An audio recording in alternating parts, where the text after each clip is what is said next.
There you There are. he is. Yeah, what's up? I told you this was tuxedo. We don't worry, Keith. We just had a whole Sixers conversation. We're all done. So Keith, look, All right, see you. here's the problem. You know, we really don't need to have you that long because there's nothing to talk about, right? Not much going on in camp. Nah, there's nothing going on. It's just we're about to see this implosion. Is you know what it's like? It's like Appalachian State showing up at the big house and showing them how to play football. Watch it. That's Watch what it. Ben Watch Simmons this. is Now he's doing. going to say he has to go. Like he literally got on just to take a I shot at love Michigan. how you didn't he? always have a dynamite like Michigan hit ready to go when we start. Exactly. So I mean, you know, but I'm not the one that took my son to the game. yeah, right. There should be questions about parenting there for that. But All right. Exactly. So Keith, DHS didn't come get you. look, just for everybody anybody that doesn't know, you're getting most of the information from this man. So he's got to go back and he's got to go to work, and he's probably going to have more information. So keep reading his articles and checking out his Twitter. But while we got you for this short time, we got to ask: Did Joel know what trouble he was going to cause when he said what he said yesterday? Oh, he was waiting for it. I mean, he was waiting for you. It was one of those things where, you know, I was working on another story, so I wasn't doing the daily. And Joel typically, you know, it was like the last question. No one asked it. And it was like they said one question left, and then I asked it. But typically, Joel is the type of guy, like he's not always wanting to talk to the media or to get, you know, do his media obligations. Yeah, we Like, don't you know, we don't usually get him at the end of practice. Yeah, So all of a sudden, Doc was talking, and Joel was just standing there waiting. Oh boy. And everyone asked a question, and then I'm like, well, dang, we need to find out, you know, because that's a question that people want to know, right? Yep. That's Keith, a question Keith got that more people wanna know. sources calling him right now. Man, it's always connected So- to everything right there. So he says, I ask him, and he goes on for 4 minutes. 4 minutes. And you're like, wow. You know, but you know what? Where was Doc? Where was Doc when this? Huh? Where was Doc when as he So was? by that point, Doc was like in his office, or you know, at first he was in his office because it was the last question of probably like a 10, 15-minute interview with him, and that question went on for 4 minutes. You know. So, all right, Joel plants his flag there. We've seen all the stories about Ben Simmons. Is he going to hold out? What's he going to do? He's obviously not here. The Sixers had to pay him some money today. That not going to happen, Keith? What they're doing is they're putting the money in escrow. So it's one of those things where, you know, it's a way like it protects the Sixers from, let's say the Sixers paid Ben, but then they're like, hey, you didn't show up. You owe us this money. Well, since the money is in escrow, you know, they could just take it out, you know, and use the fines to it.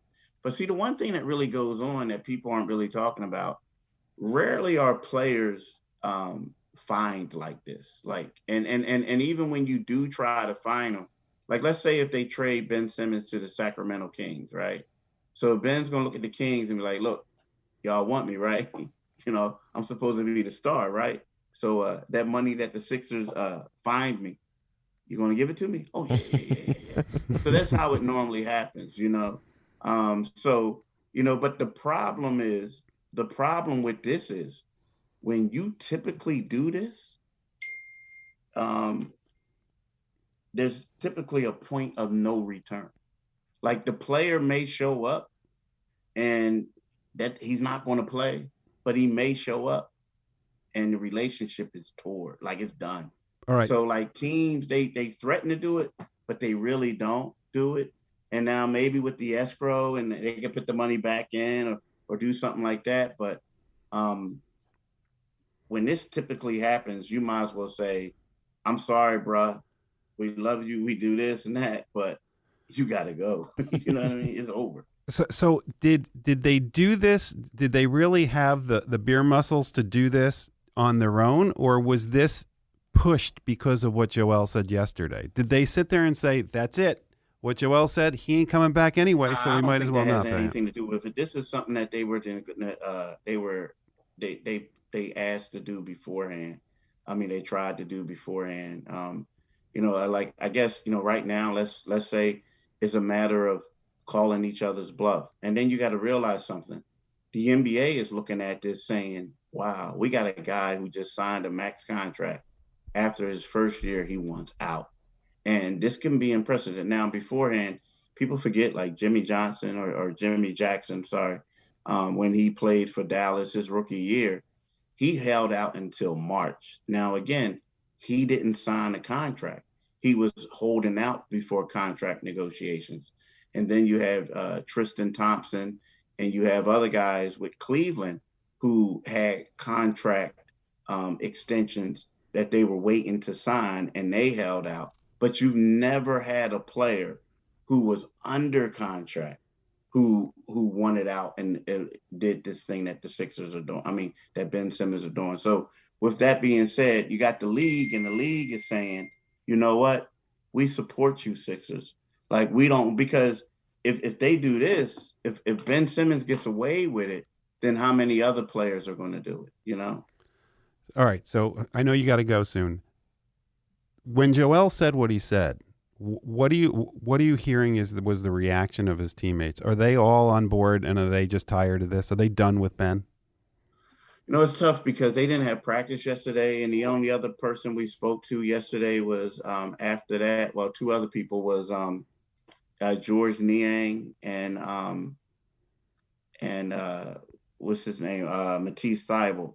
You know what? I don't know if the teammates are sick and tired of it, because I think, like, you got to realize everybody knew. See what's coming. Like, what I'm writing a story, and I'm finding out that the Sixers were actually informed that this was going to happen prior to when they told us. Like, so Ben let them know that he did not want to be back. He told them that he did not want to be back. So I think everyone on the team knew it. And that's part of the reason why he turned them down when they wanted to come out. Like, look, fellas, y'all knew about this 3 days after the season ended. So, I think that when you have teams, some guys can be upset, but then there's also certain guys who say, look, you got the power to do this. Now, like, this is something else we got to realize.